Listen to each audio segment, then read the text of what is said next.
আমি আজকে কথা বলবো একটা রোগ নিয়ে কথা বলবো। দেখেন আমি আর আপনি কতটা গর্দব, কতটা নির্বোধ। আমারে আপনার আল্লাহ তাআলা দুইটা কিডনি দিছে, এখানে এত যত্ন করে দিল, এত সুন্দর একটা মানে কাজের জন্য। কাজটা কি? আপনার রক্ত পরিষ্কার করবে, রক্তের ভিতরে যে বর্জ্য বিষাক্ত পদার্থ থাকে সেগুলো বের করে দিবে কিডনি। আপনার শরীরের পানি এবং লবণ এটার ব্যালেন্স মেনটেন করবে কিডনি। আপনার শরীরে অতিরিক্ত পানি চলে আসলে এটা কিন্তু প্রস্রাবের আকারে কিডনি বের করে দেয়। আপনার প্রেসার মেনটেন করবে কিডনি, আপনার শরীরে রক্ত তৈরি করবে কিডনি, এবং তাই করতেছে। কিন্তু আপনি কতটা মানে নির্বোধ, আমি কতটা নির্বোধ। আমরা বছরে একবারও কিডনি টেস্ট করি না, আমরা একবারও ডাক্তার দেখানোর প্রয়োজন ফিল করি না। আমরা নির্দ্বিধায় ব্যথার ওষুধ খাই।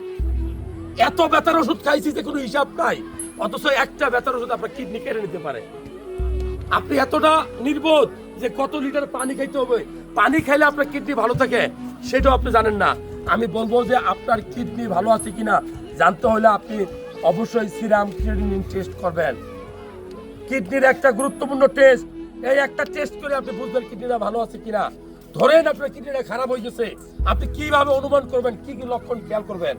এই যে যেখানে প্রস্রাব করবেন ওইখানে প্রচন্ড ফেনা উঠবে, ওইখানে দুর্গন্ধ হবে প্রচন্ড, প্রস্রাবের সাথে রক্ত যেতে পারে, প্রস্রাবের পরিমাণ হয় বেড়ে যাবে অথবা কমে যাবে, ঘন ঘন হইতে পারে, খাওয়ার রুচি নষ্ট হবে, শরীরে চুলকানি রোগ হবে, মুখটা ফ্যাকাশে হয়ে যাবে, আপনার খাওয়ার বিলকুল রুচি থাকবে না। এরকম লক্ষণ দেখা দিলে আপনি অবশ্যই একজন ডাক্তারের পরামর্শ নেবেন এবং কিডনি টেস্ট করবেন, সিরাম ক্রিয়েটিনিন টেস্ট। ভালো লাগলে এই তথ্যগুলো শেয়ার করবেন।